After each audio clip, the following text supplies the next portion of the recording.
Hello అండి, ఎలా ఉన్నారు? బాగున్నారా? ఈరోజు మనం టేస్టీ ఐస్ క్రీమ్ చేసుకుందాం. ఇదిగోండి, నేను కొత్తగా ఒకటి ఇంట్లోకి తీసుకొచ్చినాను, ఇడ్లీ కుక్కరు. ఇప్పుడు నా దగ్గర ఉంది కానీ ఒకటి పెద్దది ఉంది, ఇది చిన్నది తెప్పించినాను నేను. ఇది ఒకసారి చూద్దాం ఎట్లా వచ్చిందో.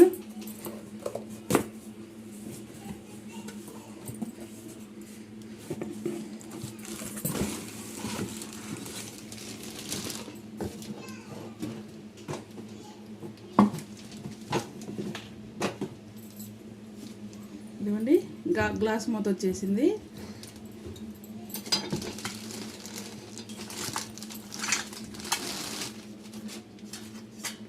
మూడు ప్లేట్లు వచ్చినాయి. ఇది 3 లీటర్ కుక్కరు, 3 ప్లేట్లు వచ్చినాయి.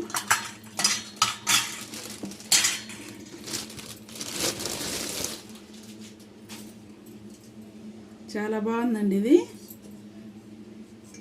ఇదిగోండి కంపెనీ, చాలా బరువుగా కూడా ఉంది. ఇప్పుడు మామూలుగా అల్యూమినియంలో వాడొద్దు అంటున్నారు కదా, అందుకే నేను స్టీల్ తెప్పించినాను. స్టెయిన్లెస్ స్టీల్ అంటారు కదా, అది బరువుగా కూడా ఉంది, బాగుంది. ఇది మనం ఇప్పుడు తీసుకున్నాం కదా, దీన్ని శుభ్రంగా నీట్గా కడిగేసుకొని 2-3 సార్లు మంచిగా సబ్బేసి కడిగేసుకొని దీంట్లో ఇప్పుడు మనం ఐస్ క్రీమ్ తయారు చేద్దాం. ఇది 2 in 1గా కూడా వాడుకోవచ్చు, ఇడ్లీకి పెట్టుకోవచ్చు, మామూలు కర్రీస్ కూడా చేసుకోవచ్చు. ఇప్పుడు నేను ఇది కొత్తది కదా, కొత్తదంటే మనకు ఒక సెంటిమెంట్ కదా, కొత్త దాంట్లో ఏదైనా స్వీట్ చేసుకోవాలని ఇప్పుడు దీంట్లో నేను ఐస్ క్రీమ్ తయారు చేస్తాను. ఎలా ఉందో చూడండి. ఇదిగోండి, నేను 1/2 లీటర్ పాలు తీసుకున్నాను. 1/2 లీటర్ పాలు దీంట్లో పోసేస్తున్నాను. ఈ ప్యాకెట్ పాలు అయితే కొంచెం చిక్కగా ఉంటుంది, మంచిగా ఉంటుంది. పాలు పోసేసుకున్నాం కదా, ఇప్పుడు స్టవ్ ముట్టించుకొని ఈ పాలు స్టవ్ మీద పెట్టుకొని ఈ పాలు అనేవి మంచిగా మరగాలి. ఈ పాలు మంచిగా మరగాలి. పాలు మీద ముట్టేసుకొని మంచిగా గాగనీయాలి. ఈ పొయ్యి మీద చిన్న బాండి ఒకటి పెట్టుకొని దాంట్లో ఒక 3 స్పూన్లు కానీ 4 స్పూన్లు కానీ నెయ్యి వేసుకోవాలి. నేను 4 స్పూన్లు వేస్తున్నాను. దీంట్లో ఇగో సన్నగా కట్ చేసుకున్న బాదం పప్పు, సన్నగా కట్ చేసుకున్న జీడిపప్పు, ఇవన్నీ కొంచెం ఫ్రై చేసుకోవాలి, లైట్గా ఫ్రై చేసుకోవాలి. ముందు బాదం పప్పు వేసుకుందాం, ఇది కొంచెం లేట్గా ఫ్రై అవుతుంది కదా, ముందు బాదం పప్పు వేసి ఫ్రై చేసుకుందాం. సిమ్లోనే పెట్టి చేసుకోవాలి. దీంట్లో నచ్చిన వాళ్ళు నచ్చినట్టు వేసుకోవచ్చు. ఇప్పుడు మనం బాదం పప్పు జీడిపప్పు వేసినాం కదా, దీంట్లోనే పిస్తా పప్పు వేసుకోవచ్చు, అది కూడా వేసుకొని చేసుకోవచ్చు. కానీ నేను బాదం పప్పు జీడిపప్పులు మాత్రమే వేస్తున్నాను. ఇది కొంచెం ఫ్రై అయింది కదా, ఇప్పుడు జీడిపప్పు కూడా వేసేద్దాం.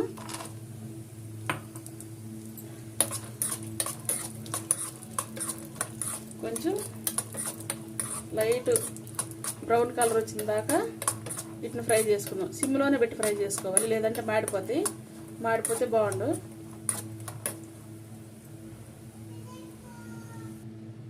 ఇవి ఇట్లా ఫ్రై అయిపోయినాయి కదా, స్టవ్ కట్టేసుకొని ఇది తీసుకొని బౌల్లోకి వేసేసుకోవాలి. ఇవన్నీ ఒక బౌల్లోకి వేసుకోవాలి.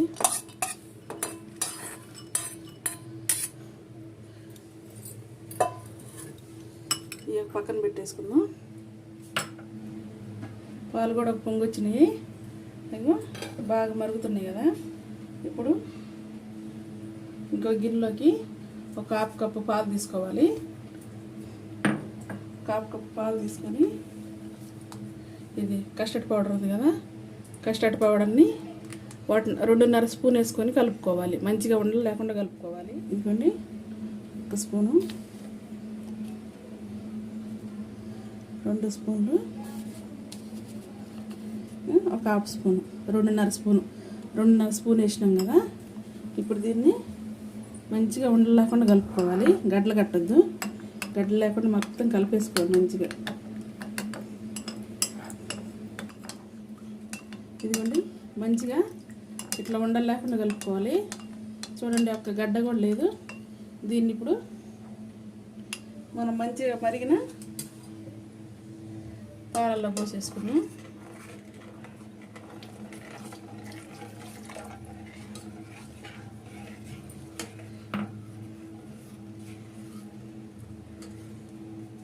ఇట్లా పాలలో పోసేసుకున్నాం కదా. ఇదిగోండి, ఇలా కలిపేసినాం కదా. కలిపేసినాక దీంట్లో ఇప్పుడు చక్కెర వేయాలి. చక్కెర అనేది మన టేస్ట్ని బట్టి వేసుకోవాలి. మనం ఎంత తీపి అయితే తింటామో అంత తీపి వేసుకోవాలి. నేను కప్పు తీసుకున్నా, కప్పుకో 3/4 కప్పు వేసినాను. చూసుకొని మళ్ళీ వేసుకుంటా. ఇది కొంచెం కరిగిన తర్వాత చూసి మళ్ళీ వేస్తా.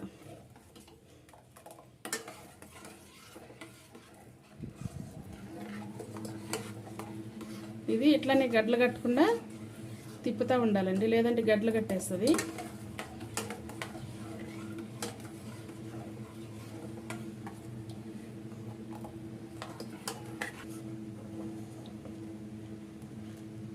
ఇదిగోండి, ఇట్లా ఉడికిచ్చేసుకున్నాం కదా. నేను చక్కెర కూడా చూసేసినాను, నాకు స్వీట్ సరిపోయింది. ఇప్పుడు ఇట్లా ఇది ఈ టెక్చర్లోకి వచ్చిన తర్వాత ఇంత చిక్కగా ఉండాలి.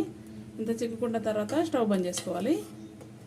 నేను ఇప్పుడు స్టవ్ కట్టేస్తున్నాను. స్టవ్ కట్టేసి ఇది వేరే గిన్నెలోకి మార్చేస్తాను. ఇదిగోండి, ఇలా తీసుకొని దీన్ని చల్లార్చుకోవాలి. దీన్ని చల్లార్చాక నెక్స్ట్ ఏం చేయాలో చూపిస్తాను. నాకు ఇప్పుడు ఈ 1/2 లీటర్ పాలు ఉన్నాయి కదా, 1/2 లీటర్ పాలకి 3/4 కప్పు చక్కెర పట్టింది. ఇదిగోండి, నేను ఈ కప్పు నిండి తీసుకున్నా, ఇది మిగిలింది. 3/4 కప్పు చక్కెర పట్టింది.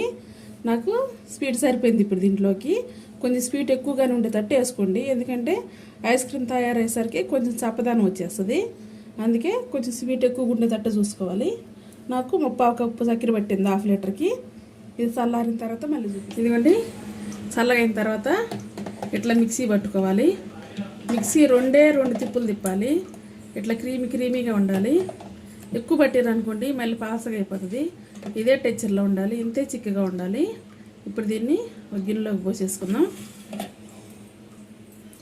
అదిగోండి, ఇదే గిన్నెలో ఇట్లా పోసేసుకుందాం.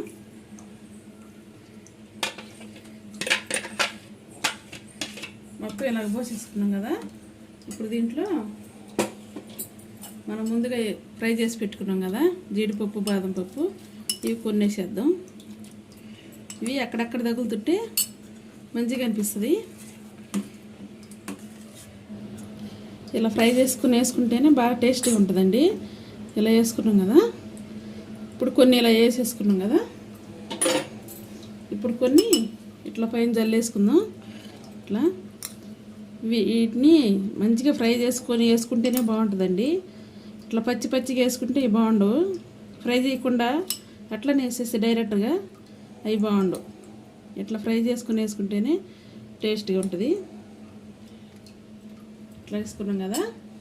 ఇగో ఈ కొన్ని ఉన్నాయి కదా, ఈ కొన్ని తినేటప్పుడు వేసేసుకుందాం. ఇప్పుడు ఇట్లా వేసుకున్నాం కదా, దీన్ని మంచిగా ఫ్రిడ్జ్లో పెట్టుకోవాలి. ఒక 5-6 గంటలు ఫ్రిడ్జ్లో పెట్టాలి. అప్పుడు మనకు ఐస్ క్రీమ్ తయారైపోతుంది. ఫ్రిడ్జ్లో పెట్టిన తర్వాత ఐస్ క్రీమ్ తయారైన తర్వాత మళ్ళీ చూపిస్తాను మీకు. ఇదిగోండి, మనం 6 గంటల సేపు ఫ్రిడ్జ్లో పెట్టుకున్నాం కదా. ఇప్పుడు దీన్ని తీసి చూద్దాం ఎట్లా తయారైందో. చూద్దాం ఇప్పుడు.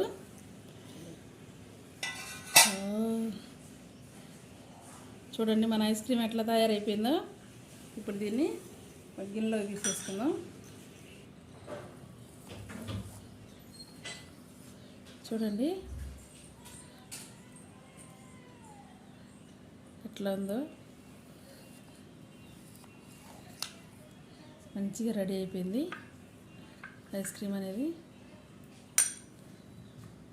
ఇప్పుడు ఇదిగోండి, ఇట్లా బౌల్లోకి తీసుకున్నాం కదా. బౌల్లో తీసుకున్న దాని మీద ఇట్లా మనం కొన్ని మిగిలించుకున్నాం కదా డ్రై ఫ్రూట్స్, అవి దీంట్లో వేసుకోవాలి. ఇట్లా పైన ఇవి క్రిస్పీగా బాగుంటాయి, కరకరలాడుతూ ఉంటాయి. ఎంతో టేస్టీ ఐస్ క్రీమ్ తయారైపోయింది. మనం ఇంట్లోనే సింపుల్గా తయారు చేసుకోవచ్చు. ఇలా చేసుకొని టేస్ట్ చేయండి ఎలా ఉందో.